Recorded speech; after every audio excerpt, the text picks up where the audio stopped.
बैठो। अपने जो है बराबर सिंहासन पर बैठाया। रुक्मणी जी को जो है आदेश दिया कि जाओ जल और परात लेकर के आओ, मैं अपने भैया के चरण धोऊंगा। रुक्मणी जी जो है परात लेकर के आई। भगवान बोले कि जल से पैर नहीं धोए भगवान ने।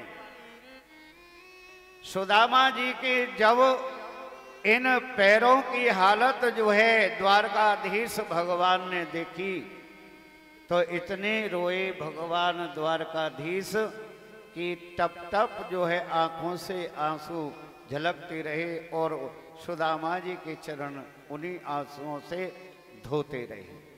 कैसे बेहाल विवाइन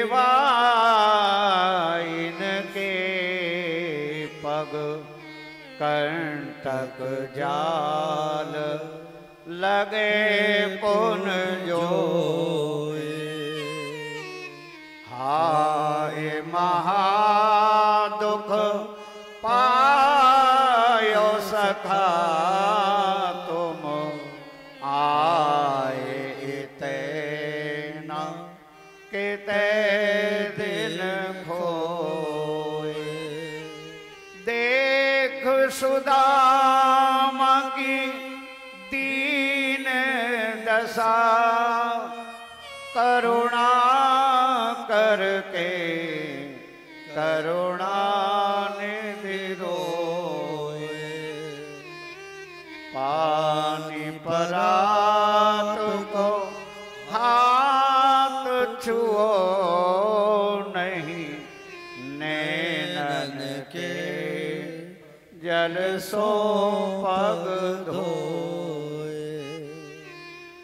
भगवान द्वारकाधीश ने अपने नैनों के जल से ही भगवान के सुदामा जी के चरण धोए। चरणामृत लिया, उसी जल को रुक्मणी को दे करके कहा कि जाओ इस जल को संपूर्ण महल में छिड़कवा दो। बराबर में बैठ गए ठाकुर जी और सुदामा जी की तरफ हाथ करके बोलते हैं कि भैया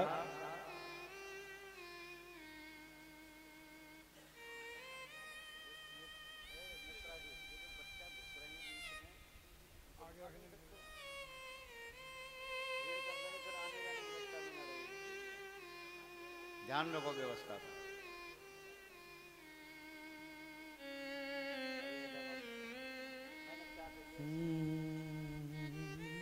महाराज आपको प्रणाम। ये रास्ते में जो खड़े हैं ना इनको हटाओ, कोई खड़ा ना रहे, या तो बैठा दो, ये रास्ता खाली रखो। बड़े रे निठुर सुदामा जी की तरफ देख करके भगवान द्वारकाधीश कहते हैं कि भैया कैसी दशा बना ली है। बड़ी रे निठुर ताधारी सुदामा भैया, बड़ी रे निठुर ताधारी सुदामा भैया, बड़ी रे निठुर।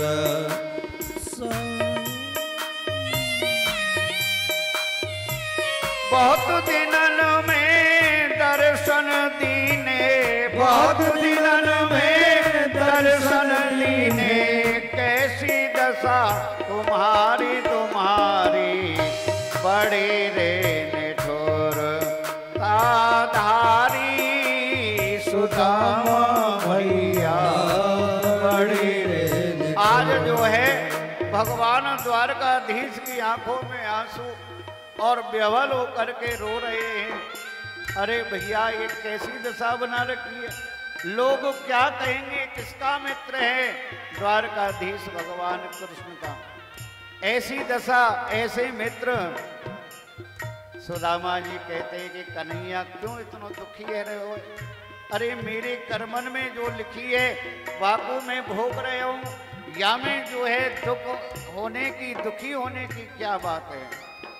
काहे ए तो दुख पाए पास मेरे क्यों ना आए दिन, व्रताई गमाए मोहि आई को बिलग, व्रताई गमाए मोहि आई को बिलग। वस्त्र फटे से पुराने अंग सकल सुखाने, वस्त्र फटे से पुराने अंग सकल सुखाने। नहीं जात पहचाने और पनैया नाई पग, नहीं जात पहचाने और पनैया नाई पग। फटी विवाही जो पावन की, फटी विवाही जो पावन की, जो बन रहे भिखारी भिखारी, बड़े रे निठोर धारी सुदामा भैया, बड़ी रे निठोर धारी रे सुदामा भैया, बड़ी रे निठोर।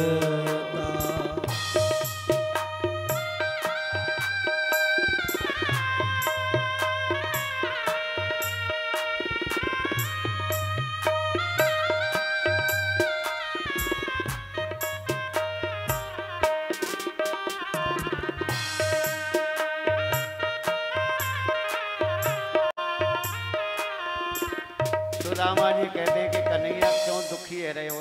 काहे ए तो दुख पावे, काहे ए तो दुख पावे, नैनन नीर क्यों बहावे। श्राप दे के पछतावे तेरी लीला है अपार, श्राप दे के पछतावे तेरी लीला है अपार। समय समय की है बात जब पड़े एक साथ, समय समय की है बात जब पड़े एक साथ। अब भीख मांग खात या में काहे को विचार, अब भीख मांग खात या में काहे को विचार। मैं हूँ तो अत दीन बन्यो हूँ, मैं हूँ तो अत दीन बन्यो हूँ, दीनन को हितकारी कारी, बड़ी रे निठोर तारी सुदामा भैया, बड़ी रे निठोर ताधारी सुदामा भैया, बड़ी रे निठोर ताधारी सुदामा भैया, बड़ी रे निठुरता। भैया सुदामा जी बोले कि अरे कन्हैया छोड़, अब आ तो गयो मैं तेरे सामने, फिर अब काय को जो है दुखी है रहे हो, काय को परेशान है रहे हो। अब जो है क्या बोले कि भैया एक काम करो, जो है रुक्मणी जी को आदेश दियो कि जाओ, मेरे भैया बहुत दूर से आए हैं, भूखे प्यासे होंगे, भोजन की जो है तैयारी करो। बोले कि महाराज क्या था, रुक्मणी जी ने तुरंत भोजन तैयार, जहाँ अन्नपूर्णा साक्षात विराजमान है, सुदामा जी को जो है ठाकुर जी भोजन करा रहे हैं अपने हाथ से। इधर जो है सुदामा जी ठाकुर जी को खिला रहे हैं, ठाकुर जी सुदामा जी को खिला रहे हैं। भोजन कराया। अब सुदामा जी बोले कि बस भैया मेरो तो है वो काम, पेट भर गयो, इतना ही बहुत है और क्या। अल्पहारी गृह त्यागी विद्यार्थी पंच लक्षणम, ब्राह्मण को संतोष ही सबसे बड़ा धन है ब्राह्मण के पास। एक बार संतोष नहीं किया तो ये दशा हो गई। और बोले कि अब भैया, हाँ भैया, भगवान बोले कि भैया अब तुम एक काम करो, आराम से भोजन है गयो, विश्राम करो। बोले कि हाँ भैया विश्राम जो है, विश्राम कर लियो सुदामा जी ने। जब प्रातः काल सुदामा जी की आंख खुली तो भैया खड़े हो गए और बोले कि भैया कन्हैया अब तो भैया मैं चलूंगा। बोले अरे अभी तो आए हो, चले जाइयो, कौन सी दूर जानो है, सामने ही तो रहते हो। बोले कि भैया लगता है, लेकिन बीच की सड़क तो पार करनी पड़ती है, उसी में बहुत टाइम लग जाता है। अब मेरी हालत देख रहे हो भैया, धीरे धीरे आराम आराम से जाऊंगा। बोले कि अच्छा भैया, लेकिन भैया एक बात तो बताओ, जा तो रहे हो लेकिन कछु दियो नहीं है भाभी ने मेरे लिए। बोले कछु ना दियो। अरे ऐसो ना है सके। देखवे लगे ठाकुर जी। बोले कि ना, बोले कि दिखा भैया कछु तो लाए हो। कहाँ है भैया?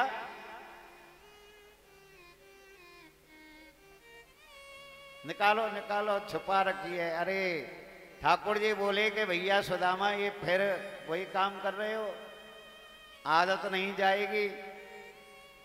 सुदामा जी बोले कि भैया तेरी कौन सी आदत गई है छीना झपटी करवे की? आज वो वही काम कर रहे हो, इतना बड़ो राजा महाराजा है के हैं? बोले कि अच्छा भैया। अब ठाकुर जी ने खोल करके देखी पोटली, क्या है? देखा कि तंदुल चावल है। भगवान ने जो है उनको ही भोग लगायो। पहले जो है मुट्ठी भगवान ने हाथ में भरी और जो है भोग लगायो। जब पहली मुट्ठी में से और पहली मुट्ठी भर लीनी, मुट्ठी भर लीनी, जय दीनों पहलो लोक में रामा जी आए। नो पीनो लोक पहली मुट्ठी खाई। भगवान बोले कि भैया कितनो आनंद है। बोले कि अरे काय को आनंद है, सूखे चावलन को खाए रहे हो। बोले कि अरे तो को ना पतो कितनो बड़ो जो है प्रेम है इन चावलों में। 56 भोग जो यहाँ द्वारका में बनते हैं ना, उनमें भी इतना आनंद नहीं आवे जितनो भैया ये तेरे तंदुल ये चावलों में आ रहे हो। अच्छो अब भगवान ने दूसरी मुट्ठी पकड़ी और दूजे मुट्ठी भर लीनी, मुट्ठी भर लीनी, जाए दीनो दो जो लोक मिलवे सुदामा जी आए। जाए दीनो दो जो लोक मिलवे सुदामा जी आए। दूसरी मुट्ठी खाई। भगवान ने बोले कि वाह भैया ऐसो आनंद तो जो है माखन मिश्री में। अब देखो तीसरी मुट्ठी भरवे लगे। जैसे ही जो है तीसरी मुट्ठी खावे लगे, रुक्मणी ने हाथ पकड़ लियो। क्या कर रहे हो? बोले क्यों, तुम्हें क्या दिक्कत है? मेरा मित्र है। बोले कि मित्र है तो हम भी तो हैं कुछ, हम कहाँ जाएंगे? बोले अरे मेरो मित्र है, मैं चाहे सब कछु दे दूं अपने मित्र को।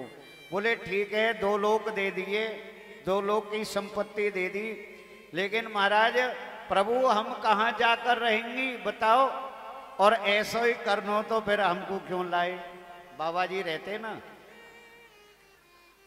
सुदामा जी देखते हैं कि भैया कन्हैया बड़ी रानी खड़ी हुई है। कौन है ये? बोले कि ये सब भैया तुम्हारी भाभी हैं। कन्हैया कितनी है? बोले कि बताऊं? 16,100 रानी और 8 पटरानी। 16,108। अरे भैया कन्हैया तू धन्य, यहाँ तो एक के ही मारे सुदामापुरी थे द्वारकापुरी आए भैया 16,000। बोले कि अच्छो भैया तेरे ये ठाट वाट भैया कन्हैया। बोले कि भैया चलो अब ठीक है, पर भैया अब हमको आज्ञा दे, हम चले। बोले कि भैया चले जाइयो आराम से हैं। बोले कि नहीं भैया जाना ही पड़ेगा, वैसे भी आज कथा को विश्राम है, कल यहाँ कोई ना रुकन देगो। भैया आज तक ये ठीक है, तो ये हमारे भैया अभी विदा कर दे। बोले कि अच्छा ठीक है। वैसे तो भेंट तो सबने कर दी है पहले ही चावल लाके, क्योंकि वजन लगता है, पकड़ाते जाते पंडित जी ये लोग। इस समय भेंट चढ़ानी चाहिए चावलों की, जो आप लोग पहले ही टिकाते रहते हो। अब जो महत्तम होता है उसको नहीं, एक छोटी सी पोटली या पैकेट लेकर के बैठ जाएंगे तो पता नहीं कितना तूफान आ जाएगा। भाई वजन धराए ना बगल में। अब चलो कोई बात नहीं है। अब पीछे जो है व्यास पूजन में भेंट करना। और सुदामा जी बोले कि भैया अब हम तो चले। राम राम भैया। ठाकुर जी बोले चल भैया थोड़ी दूर तक तो जो है विदा करके आऊं। बोले कि हाँ भैया आवे चाहे मत आवे। सुदामा जी बार बार देख रहे कि यानी कछु दियो लियो तो है ही ना। और सुदामा जी को ये पता नहीं कि 2 लोग की संपत्ति मिल गई है।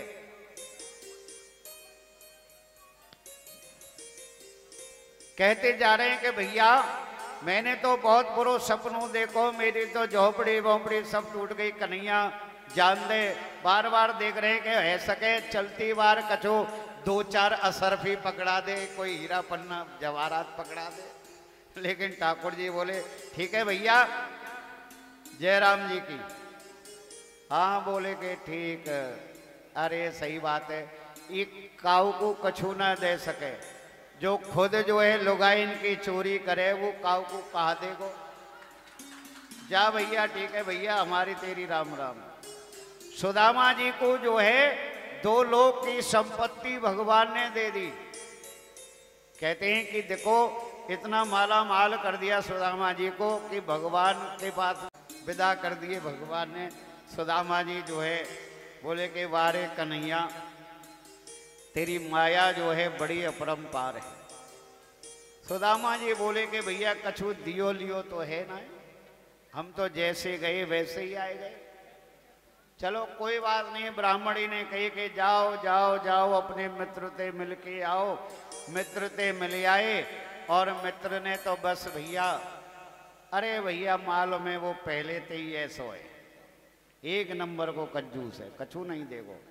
सुदामा जी पहुंच गए अपने यहाँ। अब सुदामा जी ने देखा कि बड़े बड़े महल बने हुए हैं। अब अपनी झोपड़ी देखने लगे। बोले कि वहां झोपड़ी का तो नामो निशान नहीं। द्वारपाल खड़े हुए पूछने लगे कि भैया हमारी यहाँ एक जो है टूटी सी झोपड़ी थी, कहाँ गई कछु मालूम है?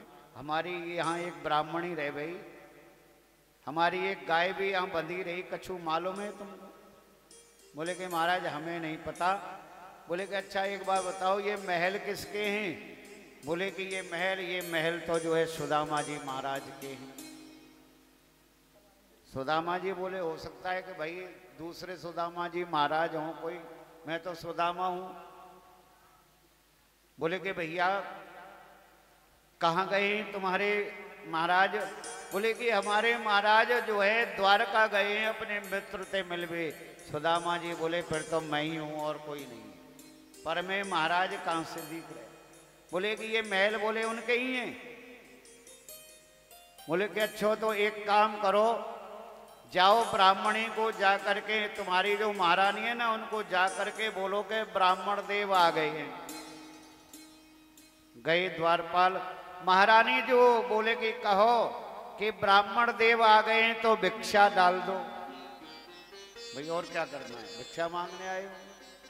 गए बोले कि महाराज महारानी का आदेश है भिक्षा डाल दो, बताओ क्या चाहिए? अरे उसको बोलो भिक्षा वाले ब्राह्मण नहीं है, तुम्हारे खासम खास आए हैं। हाँ ये बोलो जा करके। बोले कि महारानी जो ब्राह्मण देव महाराज आ गए हैं। अच्छा दौड़ करके भैया ब्राह्मणी, सुदामा जी पीछे हट गए, भैया ये मेरी ब्राह्मणी नहीं है, मेरी ब्राह्मणी तो बहुत पतली दुबली, और भैया ये तो, अरे महाराज जब जो है घूंघट हटायो ब्राह्मणी ने, और महाराज मैं ही हूं। बोले सुशीला तेरे लटके 2-2 चुटीला, तेरे ये ठाट बाट और हम डोले 12 बाट, क्या है ये सब? क्या है ये सब? बोले कि महाराज कुछ नहीं, द्वारकाधीश भगवान की कृपा है। अच्छा बैरन पे ही कृपा करे, हम पे तो कोई कृपा ना करिए, देख ले हम तो जैसे गए वैसे ही आ गए लौट के। बोले कि महाराज सब उनकी कृपा है। बोले कि अच्छो द्वारकाधीश भगवान की कृपा है? बोले कि उन्हीं की कृपा है। बोले कि अच्छो कृपा है तो एक काम कर, बुला के दिखा। बोले कि अभी लो आ जाओ भगवान को कीर्तन करें। बोले कि तेरे कीर्तन करवे थे द्वारकाधीश भगवान इतनी दूर से आ जाएंगे? बोले कि अभी आ जाएंगे। बोले कि आ जाओ जो है श्री कृष्ण गोविंद हरे मुरारी, हे नाथ नारायण वासुदेवा। श्री कृष्ण गोविंद हरे मुरारी, हे नाथ नारायण वासुदेवा। हे नाथ नारायण वासुदेवा, हे नाथ नारायण वासुदेवा, हे नाथ नारायण वासुदेवा, हे नाथ नारायण वासुदेवा। श्री कृष्ण गोविंद हरे मुरारी, हे नाथ नारायण वासुदेवा। बोलो द्वारका नाथ भगवान की जय हो। प्रकट है गए भगवान। बोले कि वाह भैया, बोले कि और भैया पहुंच गए तुम सकुशल। बोले अरे ऐसे ही आनो तो हमें हूँ ऐसे ही लिया, तो जैसे तू आएगो नहीं देर में। बोले कि भैया एक बात बता, ये सब क्या है? बोले कि ये सब माया क्यों, किसके लिए, क्या करना है? भगवान कहते हैं कि सुदामा, माया तेरे लिए नहीं है, भाभी के लिए है, बच्चों के लिए। तेरे लिए तो माला है, माया को छोड़ देते, लेकिन छूटती नहीं है भैया। माया के पीछे पड़े हुए हैं सुदामा जी। तो भगवान कहते हैं छोड़ दे माया का चक्कर। बोले कि ना, छोड़ूंगा नहीं। बोले कि भैया तेरे लिए तो माला है, तू तो बस माला कर। और बोले ये सब तो भैया बच्चों के लिए। अब जो है बोले सुदामा जी, बोले कि भैया ब्राह्मणी से, बोले एक काम करो ब्राह्मणी, बोले भैया ने मेरी बहुत खातिर करी, जाओ जो है तुम। बोले कि क्या करूं महाराज? बोले कि सोने की दार बनाओ और हीरा पन्ना जवाहरात के छौंक लगाओ, अब तो हम राजा हैं, और चांदी की मधुर मधुर रोटी बनाओ। अरे ब्राह्मणी बोली कि महाराज ये तो सब देखने के लिए हैं, खाने के लिए तो वही दाल रोटी है कि दाल रोटी खाओ और प्रभु के गुण गाओ। द्वारकाधीश भगवान भी प्रसन्न है। तो आइए जो है थोड़ा द्वारकाधीश लक्ष्मी नारायण भगवान के साथ थोड़ा सा आनंद लें, और फिर जो है कथा का प्रसंग आगे चलेगा।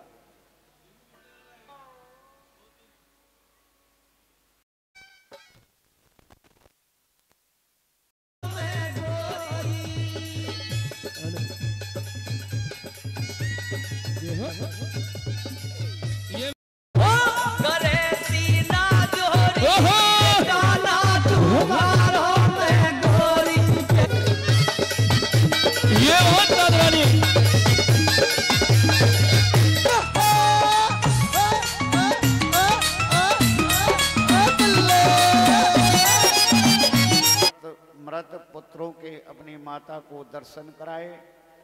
श्रुतियों की व्याख्या करते हैं, यस्याह मनोग्रहणामि हरिशये तदधनं शनै ततो अधनं त्यज्यन्तस्यः स्वजना दुख दुखितं। जीव जब दुख कब पाता है? जीव दुख जब पाता है जब उतनी उसकी तृष्णा बढ़ती जाती है। यानी कि एक कामना पूर्ण हो गई तो दूसरी कामना जागृत हो जाती है, दूसरी कामना पूर्ण हो गई तो तीसरी जो है कामना जागृत हो जाती है। भगवान के जो लीला विहार महाराज, कृत्वा दैत्यवधं कृष्ण शरामो यदोर्भिव्रता भवो अवतार यदभारं जाविष्टं जनयन कलिम। यदवंशी जो थे ये भी तो पृथ्वी पर भार थे। भगवान ने कहा यदि मैं चला गया और ये रह गए तो क्या होगा? उत्पात होगा, उपद्रव करेंगे ये लोग। तो एक बार क्या हुआ, एक जो है महात्मा और भगवान के ध्यान में बैठे हुए यदवंशी बालक जो थे,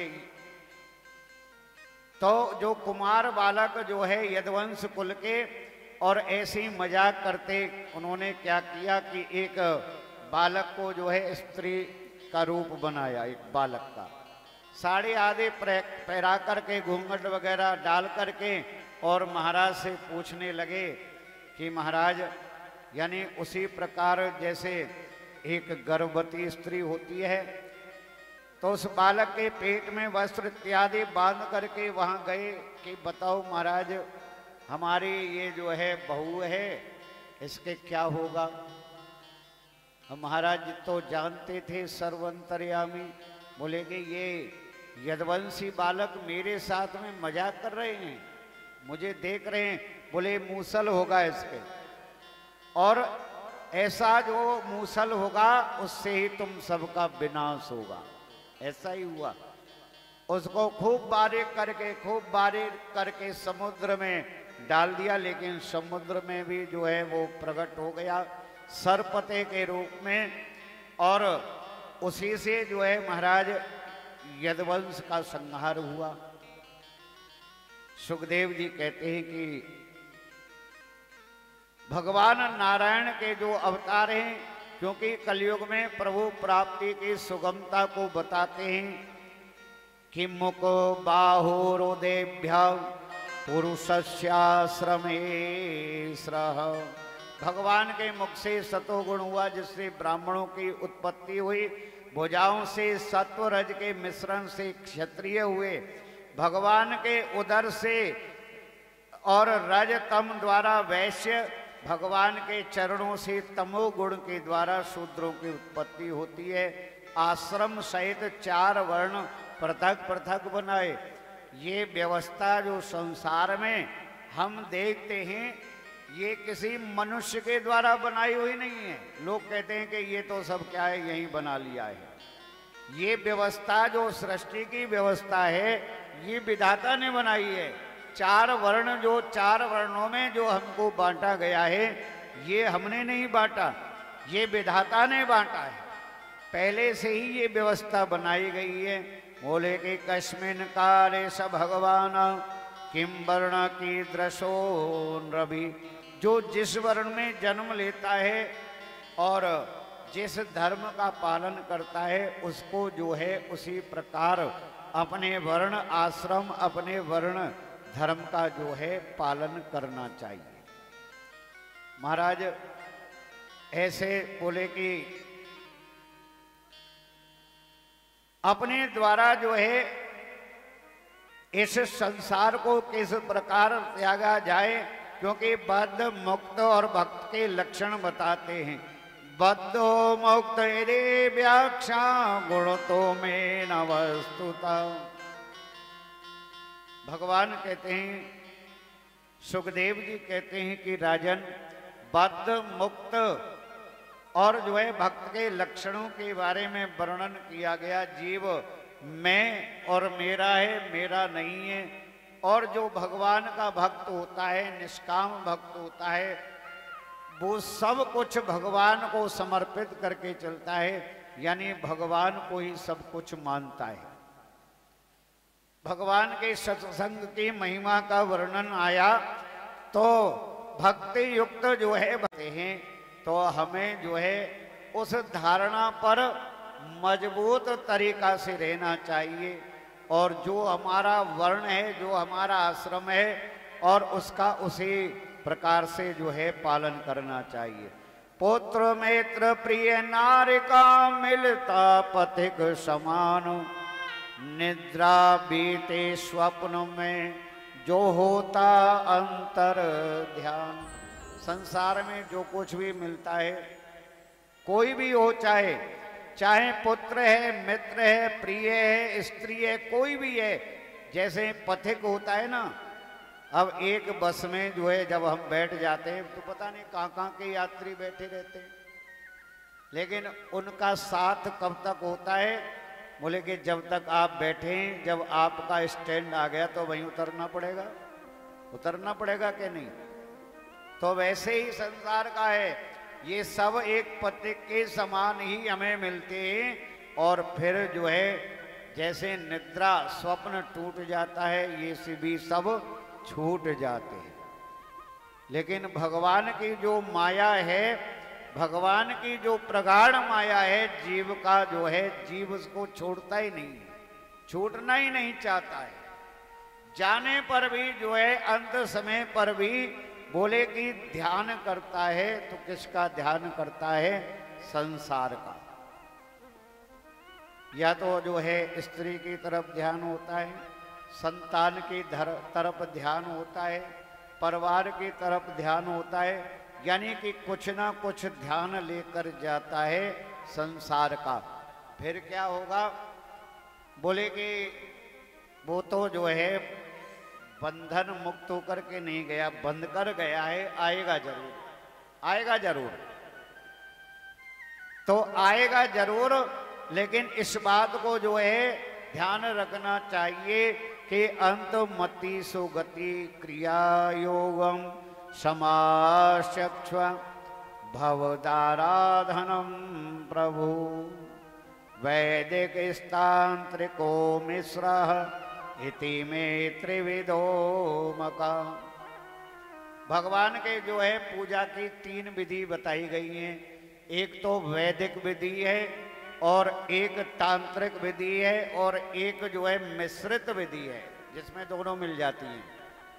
कौन सी विधि करनी चाहिए? वैदिक विधि से, जो वेदों में बताया है। तांत्रिक विधि से कभी भी भगवान की पूजा नहीं करनी चाहिए। वही बात आ जाती है सत्व रज तम, यानी कि भगवान की जो पूजा करते हैं वो सात्व की पूजा होनी चाहिए। बोले कि कलयुग में आप जैसे देवता की पूजा करोगे ना, तो आप समझो वैसे ही हो जाओगे। यदि तामसी पूजा की देवता करोगे तो आप तामसी हो जाओगे। राजसी पूजा करोगे, लेकिन पास में चाहे कुछ भी नहीं है, लेकिन बात राजा महाराजाओं की करोगे, वैसी तो तुम्हारी प्रवृत्ति हो जाएगी। और भगवान की जो आप सात्व की पूजा करोगे, तो पता है क्या होता है? जिस वृक्ष पर फल लगते हैं वो वृक्ष हमेशा झुकता है। फलदार विद्या ददाति ज्ञान। विद्या है तो उसका प्रयोग कहाँ करना चाहिए? ज्ञान लेने में। अभिमान से नहीं कि हमारे पास में विद्या है, हम इतने पढ़े लिखे हैं। कितनी विद्या है तुम्हारे पास? और विद्या तो असली वही मानी जाती है जिससे जीव को कल्याण की तरफ पहुंचाए, जीव का कल्याण, उसको विद्या मानते हैं। और ये तो बोले कि ये तो खाने पीने पेट भरने के लिए, संसार के लिए, भाई इतने पढ़ गए, कितनी सैलरी आ रही है? 2 लाख रुपए महीने, 5 लाख रुपए महीने, तो क्या हमें सफलता मिल गई? इसको सफलता मानते हैं? नहीं, ये तो केवल एक संसार के यानी लौकिक प्रक्रिया है। संसार को किसको प्रसन्न किया? घर वाले प्रसन्न हुए, संसार में प्रसन्नता है। लेकिन जो परमात्मा की तरफ जो विद्या आपको ले जाएगी वो केवल ज्ञान है। इस विद्या के द्वारा ज्ञान भी प्राप्त करना चाहिए, जिस ज्ञान के द्वारा हम उस परब्रह्म परमात्मा की भक्ति में लीन हो जाएं और भगवान की जो है भक्ति ऐसी मिले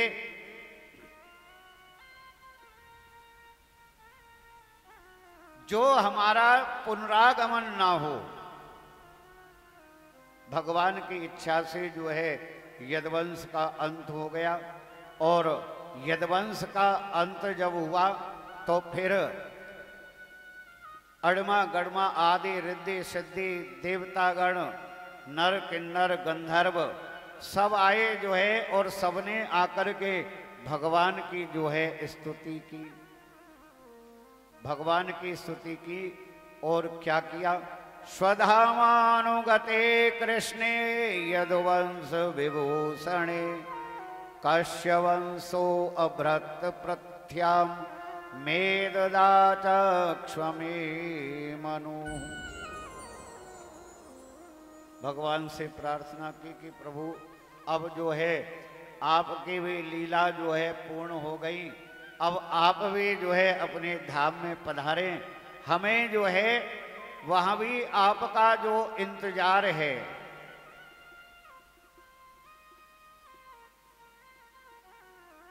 भगवान बोले कि ठीक है। तो जिस प्रकार जो है भगवान शरीर को त्याग करके नहीं गए, सशरीर गए थे, लेकिन जहां पर जिस वृक्ष के नीचे भगवान विश्राम कर रहे थे और उनके जो है पैर में, क्योंकि भगवान के पैर में जो है पद्म आदि इन सब के चिन्ह चमक रहे थे, तो एक शिकारी ने जो है बाण चलाया और वो बाण भगवान के पैर में आकर के लगा। दौड़ करके वो आया, भगवान के पैरों में बाण लगा, क्षमा प्रार्थना करने लगा कि प्रभु आप मेरे अपराध को क्षमा करें। भगवान ने कहा कि तुम्हारा कोई दोष नहीं है, तुम्हारा जो ऋण मेरे ऊपर था वो ऋण दूर हो गया, क्योंकि ये वही था, बाली था, ये जो ये शिकारी था ये बाली था पूर्व जन्म में। तो अब जो है बोले कि तुम्हारा कोई दोष नहीं है। तो भगवान जो है अपने धाम को चले गए। सुखदेव जी कहते हैं कि राजन, कलयुग के दोषादि एवं कल की अवतार तदश्चानुदिनम धर्म सत्यम शौच क्षमा दया। धर्म के बताए थे आपको कि धर्म के 4 पैर होते हैं, धर्म, सत्य, शौच और सत्य, शौचम, क्षमा, दया, ये धर्म के 4 पैर होते हैं। लेकिन अब 3 पैर जो है पहले ही नष्ट हो गए, केवल एक जो है पैर जो दान का है वो बचा हुआ है कलयुग में। अधर्म, स्वार्थ, परधन, परनारी, पर अपहरण, इन सब का जो है धीरे धीरे कलयुग में बोलबाला होता चला जाता है। कहते हैं कि लोग जो है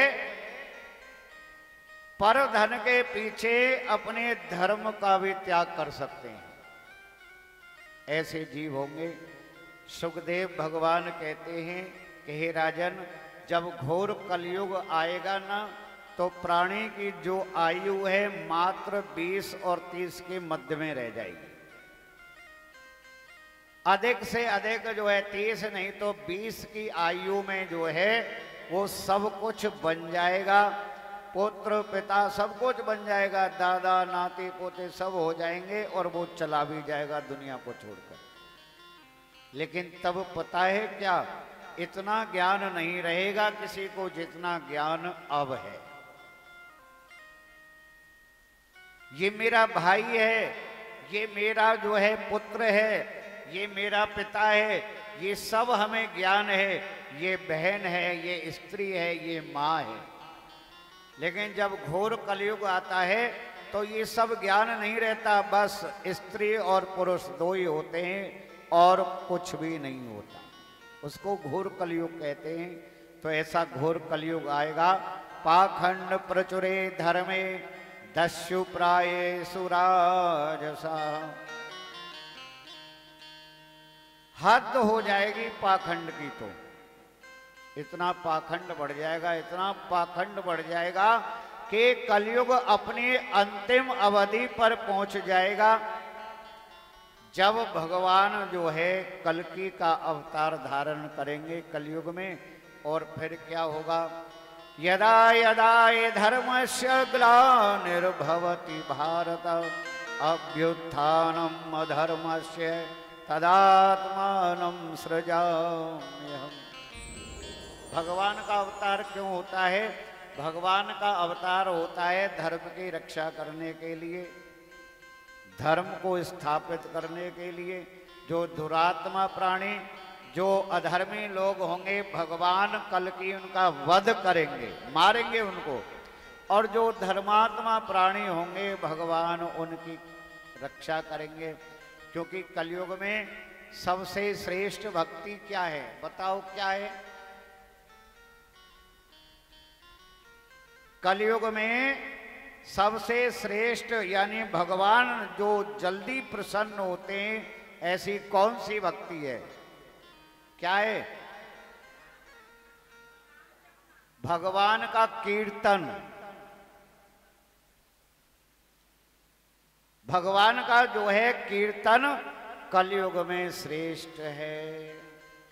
और नाम जप तो तुमने कर लिया, पता है, हम भी देखते हैं कैसा नाम जप होता है। हाथ में माला भी चल रही है, भोले बाबा की पूजा भी हो रही है और बात भी चल रही है। कुर्सी पे बैठी हुई है, माला भी चल रही है और बात भी चल रही है। इस नाम जप से कुछ होने वाला नहीं है, फिर बता रहा हूं आपको, समझ जाओ। अभी बहुत कुछ है तुम लोगों के हाथ में, क्योंकि जो है अष्टादश पुराणेषु व्यासस्य वचन द्वयम परोपकाराय पुण्याय पापाय परपूर्ण। मोक्ष भगवान नहीं देंगे, मोक्ष तुम्हारे हाथ में है। और तुम्हारे हाथ में कैसे है? बोले कि अरे चाहे 1 मिनट भगवान की आप पूजा कर रहे हैं, 1 मिनट पूजा करो, कौन कहता है कि 1 घंटे तक लगे रहो? अब ऐसे तो तुम 24 घंटे जो है करते रहो तो क्या समझोगे? भगवान के भक्त हो गए तुम? इतने बड़े भगवान के भक्त थोड़ी हो गए। बोले कि बस शंकर जी पे रिगड़ते रहो, चढ़ाते रहो सब कुछ, और बात अलग चल रही है। आरती भी है रही है, जोत भी जल रही है, फल पूजा भी, और बात भी चल रही है। और अरे तेरी बहू ना आई, बहुत दिन है, देखी नहीं, कहाँ गई? जोत भी, हाथ भी चल रहा है? अरे अच्छा अच्छा, जहाँ तभी तो आज बहुत दिनों में आई है। बोले हाँ मैं चली गई, कहूँ बाहर घूमने का चली गई। चलो ठीक, जय हो, हर हर महादेव, हर ओम नमः शिवाय। और तू कैसी है, तू बता अपने बारे में कछु। किसको धोखा दे रहे हैं?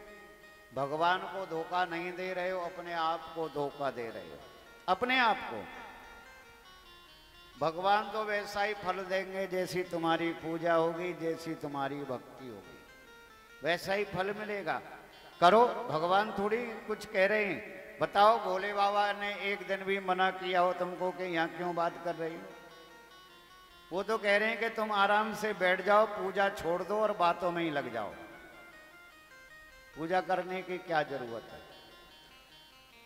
लेकिन जो है, जब महाराज परीक्षित का जो मृत्यु भय था, बोले कि मृत्यु भय तो उन्होंने पहले ही छोड़ दिया। नित्यदा सर्वभूतानां ब्रह्मादीनां परंतया।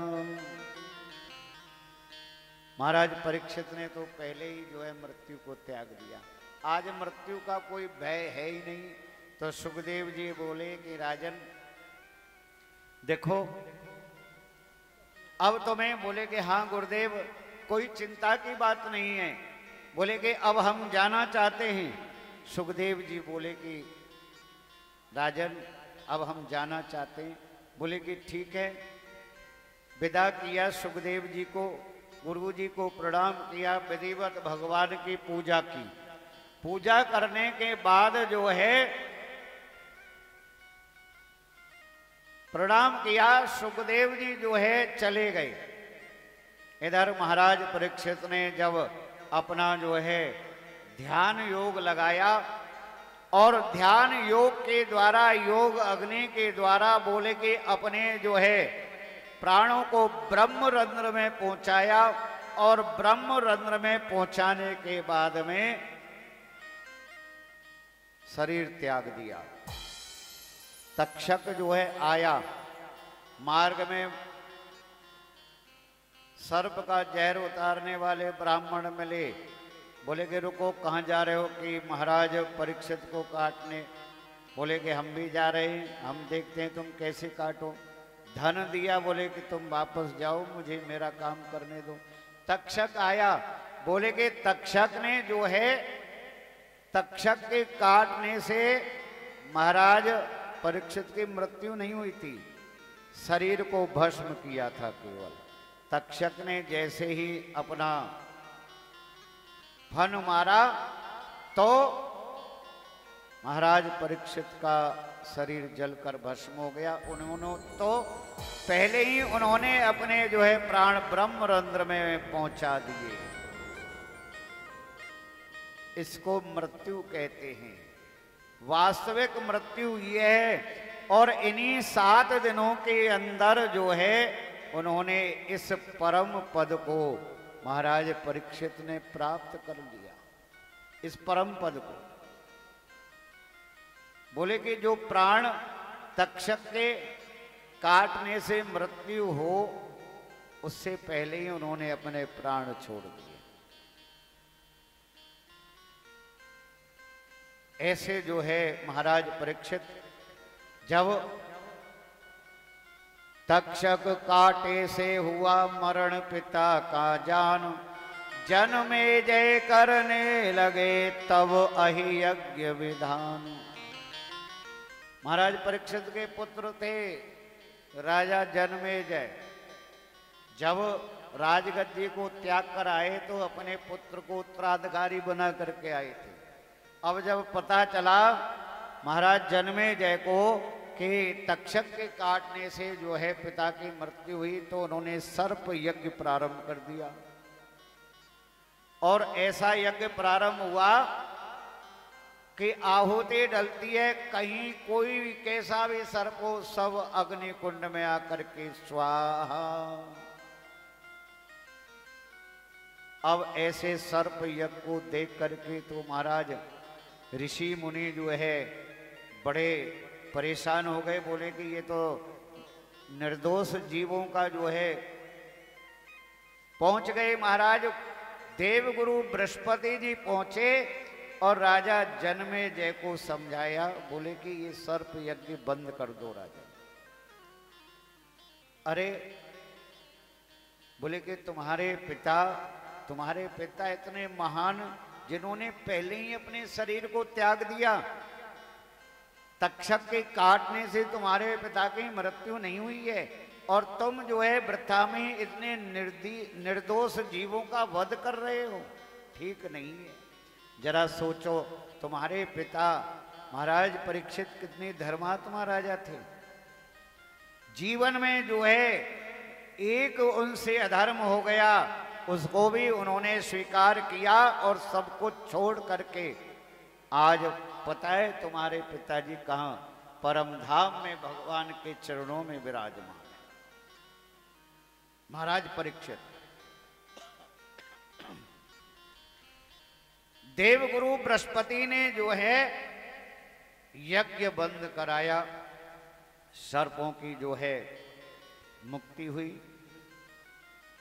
अथर्व विष्णु सुमंतस्सु शिष्य मध्याय स्वकम। भगवान ने जो है पुराणों के विभाग किए। वेद व्यास के रूप में आकर के भगवान ने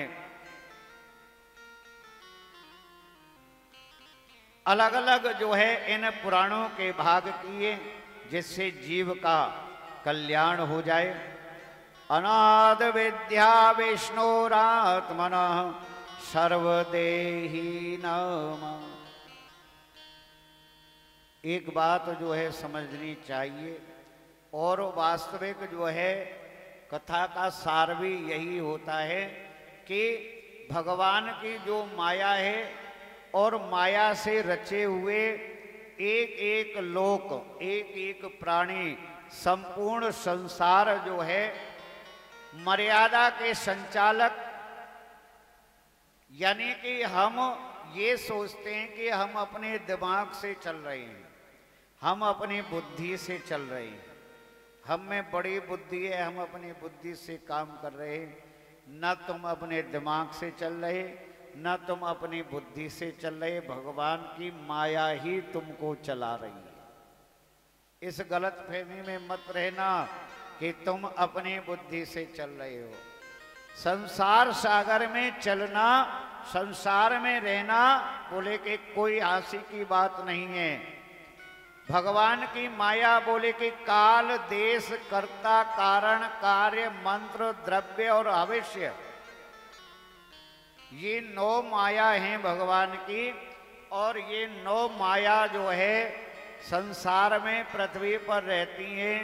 संपूर्ण जीव भगवान की इन 9 माया में ही समाया हुआ। बता दो कोई भी चाहे काल हो, चाहे देश हो, चाहे कर्ता हो, चाहे कारण हो, चाहे कार्य हो, चाहे मंत्र हो, चाहे भविष्य हो, कुछ भी। बोले कि जैसे भगवान सूर्य के 12 नाम है, 12 महीना है, और 12 महीनों में जो है अलग अलग नामों से भगवान सूर्य तपते हैं। किसके लिए? प्राणी के लिए, जीव के लिए। क्या हमसे कुछ मांगते हैं भगवान सूर्य कि भाई तुम इतना दो तो मेरा प्रकाश होगा, नहीं तो यहाँ अंधेरा होगा? कुछ मांगते हैं। और हम जरा सी भी तकलीफ हो जाती है भगवान से मांगने लगते हैं, पुकारने लगते हैं कि भगवान आप मेरी रक्षा करो, भगवान ये सब कैसे हो गया है।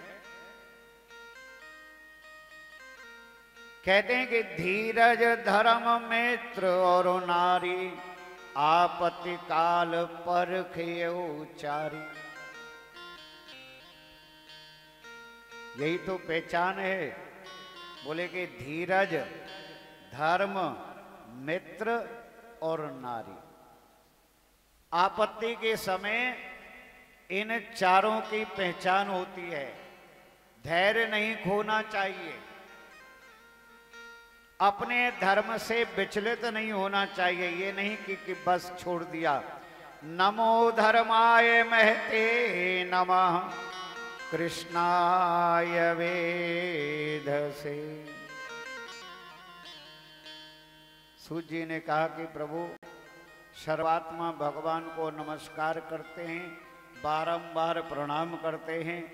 सप्त दिवसीय जो है, यानी कि हमने अपनी बुद्धि के द्वारा, ज्ञान के द्वारा और गुरु कृपा के द्वारा, जैसी भगवान की कृपा हुई, क्योंकि मैंने कहा कि कथा करने वाले भी वही हैं और कथा सुनने वाले भी वही हैं। भगवान की कथा संसार का प्राणी कैसे कर सकता है? भगवान ही करा सकते हैं और भगवान ही सुन सकते हैं। तो सप्त दिवसीय श्रीमद् भागवत कथा आप लोगों ने सुनी या नहीं सुनी? कौन सा दिन है आज? कौन सा दिन है? तो आप ये मत समझना कि राजा परीक्षित को पहले ही पता चल गया कि 7 दिन के अंदर तुम्हारी मृत्यु हो जाएगी। हम भी इन 7 दिन के अंदर ही जाएंगे। बताओ 8वां दिन कोई है कोई 8वां दिन? कोई 8वां दिन नहीं है। हमें भी पता है 7 दिन के अंदर, लेकिन उनका जो फर्क इतना है कि उनकी गिनती थी आज से 7वें दिन, और हमारी कोई गिनती नहीं है, हमारा कोई विश्वास नहीं है, हमारा कोई भरोसा नहीं है कब चले जाएं। यानी इन 7 दिनों के अंदर ही जाएंगे, लेकिन ये पता नहीं है कब जाएंगे। तो 7 दिन जो है भगवान की कथा बड़े ही प्रेम से और बड़े ही भाव से आप लोगों ने श्रवण की। लगातार 7 दिन कथा किस किस ने सुनी है? हाथ ऊपर खड़े करो।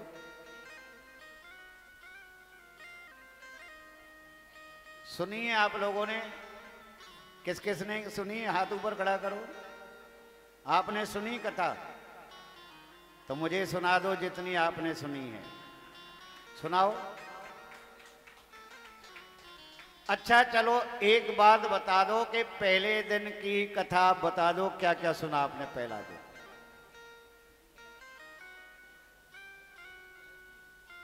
सात दिन की छोड़ो, एक दिन की जो है आप बताओ खड़े होकर के। 1 मिनट भाई, माइक दो, हाथ वाला माइक दो इनके पास में, जरा देखो। हाँ बिल्कुल, और क्या?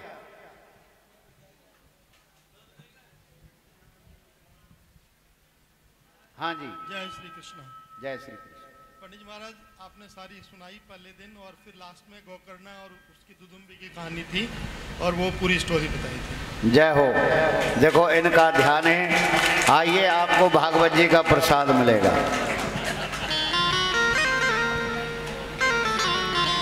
चलो एक काम करो, और किसी दिन की कोई कथा सुना सकता है आज की छोड़ करके? आज तो अभी ताजा चल रही है ना। कल की सुनाओ, कल क्या क्या सुना है? रुक्मणी विवाह ये कोई कथा है? ये तो सबको पता है, लास्ट में हुआ है। आगे उससे पहले क्या कथा सुनी? ऐसे थोड़ी डायरेक्ट रुक्मणी विवाह हो गया। आगे की जो है रुक्मणी विवाह से आगे की कथा बताओ, पहले क्या क्या कथा हुई?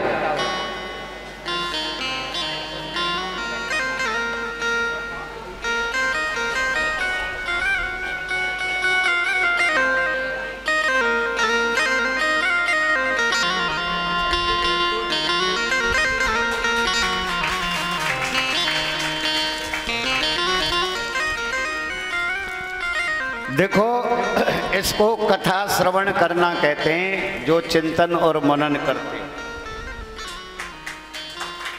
अच्छा, कल के जो प्रसाद मिला उस डिब्बे में क्या था? हाँ नहीं, वो तो बता देंगे, वो मत पूछो महाराज, वो बता देंगे। डेली का बता देंगे कि कल क्या बटा था, आज क्या बटा है, वो तो बता देंगे। लेकिन जो है, अब देखो एक बात आप लोगों को बताता हूं, ध्यान पूर्वक सुने।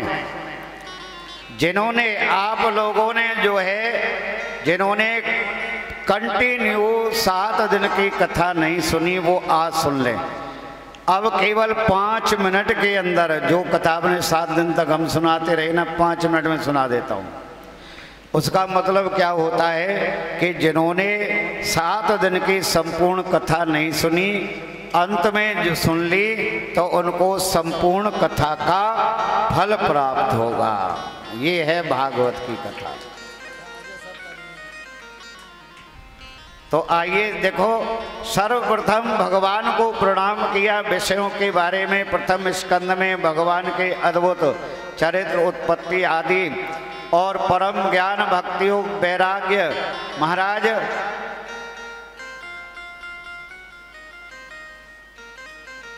प्रथम स्कंद में जो है गोकर्ण, धुंधकारी आदि की सब कथा आती हैं। कर्दम, प्रजापति, देवहूति संवाद, और उसके बाद में ऋषियों के बारे में दक्ष, यज्ञ, विध्वंस, ध्रुव, प्रतु, प्राचीन, भय आदि इन सब राजाओं के चरित्र आते हैं।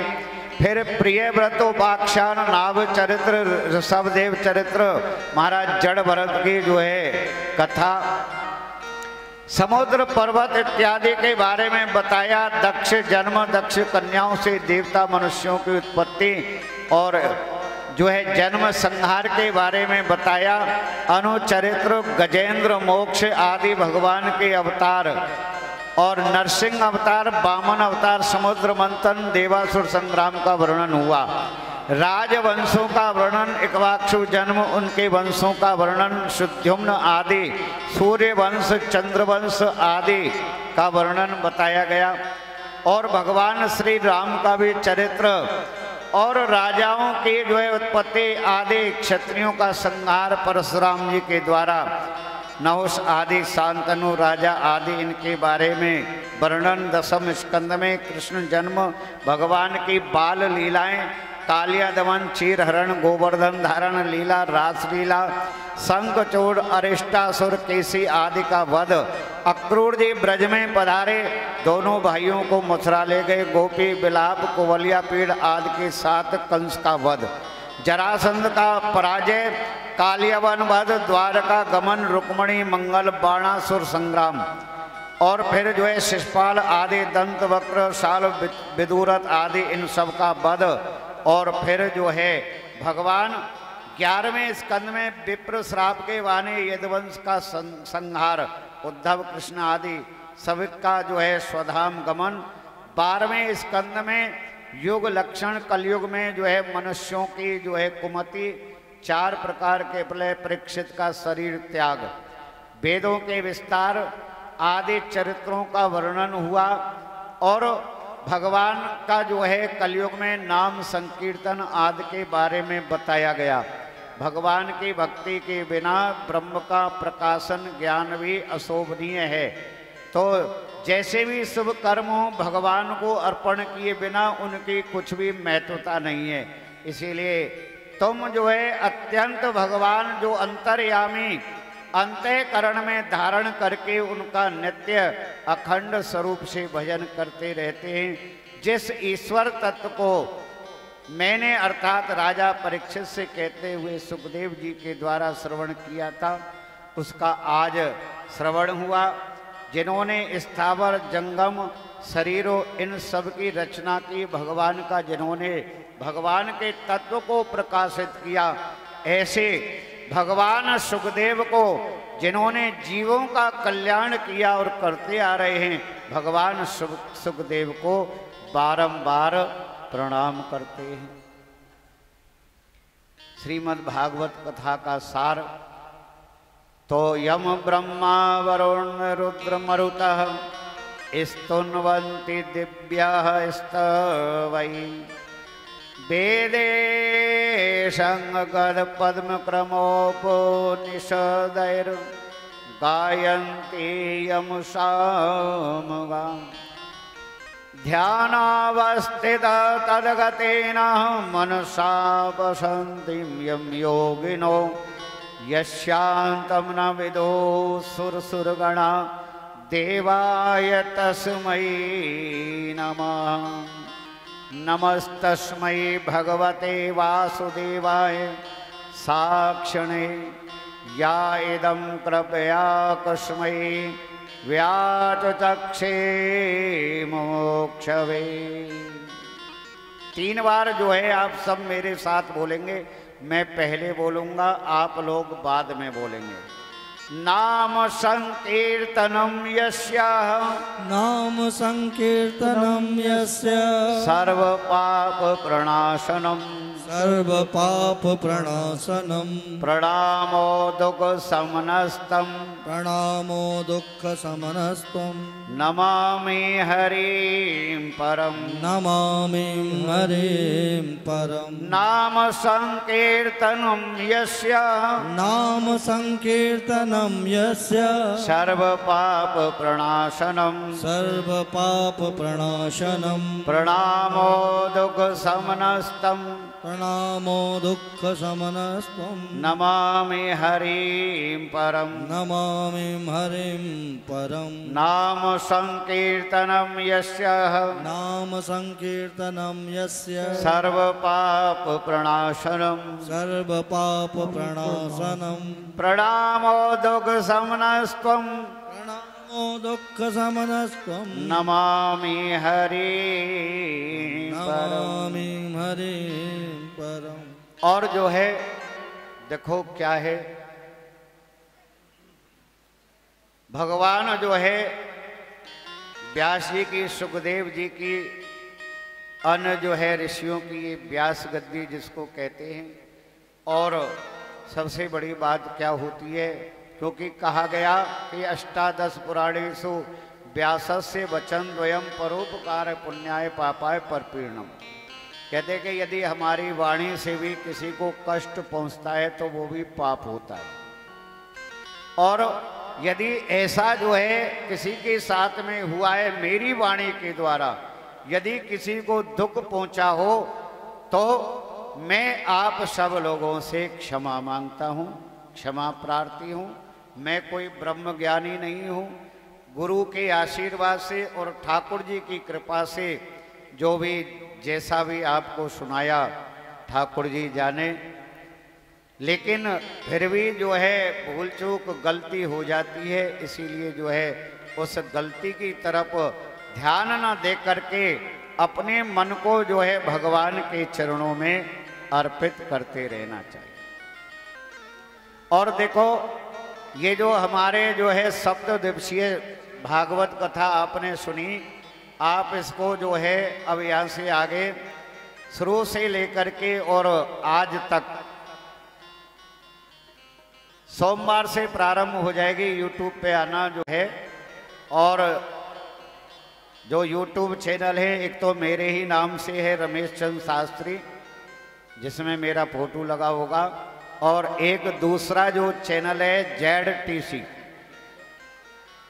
2 चैनलों पर जो है भागवत कथा और भी पीछे जो कथा हुई है सब आप मेरे चैनल पर देख सकते हो। यानी कि जो आध्यात्मिक और धार्मिक प्रोग्राम हैं वो आप जो है YouTube चैनल पर देख सकते हो। और देखो सब लोग बैठे हुए हैं, चैनल को जिन्होंने सब्सक्राइब नहीं किया तो अपना ही समझ के सब्सक्राइब करो, क्योंकि ठाकुर जी की कृपा हो रही है। और देखो कहाँ का नाम होगा आपके जो है राम मंदिर का, क्योंकि हम कहाँ के हैं, राम मंदिर के। तो इसीलिए 14,000 करीब सब्सक्राइबर और लगभग जो है 98.5 लाख व्यू हैं मेरे चैनल पर। 98.5 लाख, हजार नहीं 1 करोड़ होने वाले हैं। तो इसीलिए आप लोग थोड़ा और ध्यान दें, चलाया करें, थोड़ा कथा वथा कीर्तन सुना करें, तो चैनल और आगे बढ़ेगा जो है। आइए जो है अब थोड़ा भगवान में ध्यान लगाते हैं और संसार की माया के बारे में जानते हैं। मूर्ख बंदे क्या है जग में तेरा, हो मूर्ख बंदे क्या है जग में तेरा। ये तो सब झूठा सपना है, ये तो सब झूठा सपना है, ये तो सब झूठा सपना है, ये तो सब झूठा सपना है। कुछ तेरा ना मेरा मूर्ख बंदे क्या है जग में तेरा, हो मूर्ख बंदे क्या है जग में इतराता है। अरे कोठी बंगला कर देख तो क्यों इतना इतराता है। अरे पत्नी और बच्चों के बीच में भूला नहीं समाता है, पत्नी और बच्चों के बीच में भूला नहीं समाता है। ये तो 4 दिनों की चांदनी है, ये तो 4 दिनों की चांदनी है, ये तो 4 दिनों की चांदनी है, ये तो 4 दिनों की चांदनी है। और फिर आएगा अंधेरा मूर्ख बंदे क्या है जग में तेरा, ओ मूर्ख बंदे क्या है जग में तेरा।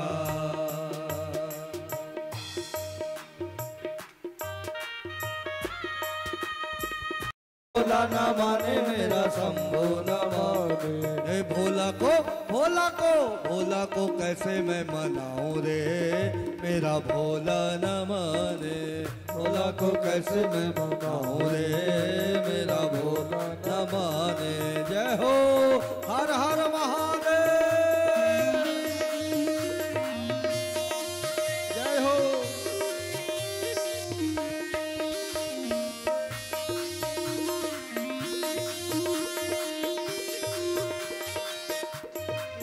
और जो है हमारे नितिन प्रिंस जी और दीपक शर्मा जी जो है इनके बाद में मंच पर आए पहले। हाँ हाँ आप लोग गाते रहो। हाँ भोले को भाई नरेशम का चोला, भोले को भाई नरेशम का चोला। हाँ भोला को भाई नरेशम का चोला, भोला को भाई नरेशम का चोला। बागंबर कहाँ से लाऊं रे, मेरा भोला न माने। भोला को कैसे मैं मनाऊं रे, मेरा भोला न माने। अरे भोला न माने मेरा शंकर न माने, भोला न माने मेरा शंकर न माने। हाँ भोला को कैसे मैं मनाऊं रे, मेरा भोला न माने। भोला को कैसे मैं मनाऊं रे, मेरा भोला न माने। भोला को भाए न ढोलक मजीरा, भोला को भाए न ढोलक मजीरा। हाँ भोला को भाए न ढोलक मजीरा, भोला को भाए न ढोलक मजीरा। डमरू कहाँ से लाऊं रे, मेरा भोला न। भोला को कैसे मैं मनाऊं रे, मेरा भोला न माने। हर हर महादेव।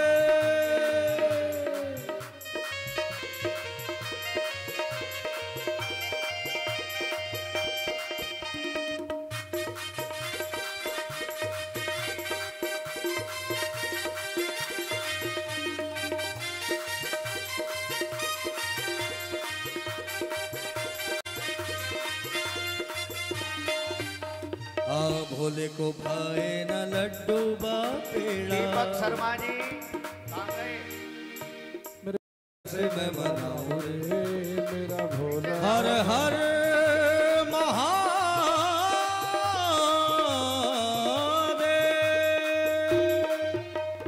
आइए हम सब बड़े भाव से प्रभु की पावन आरती करें। जय जय श्री राधे।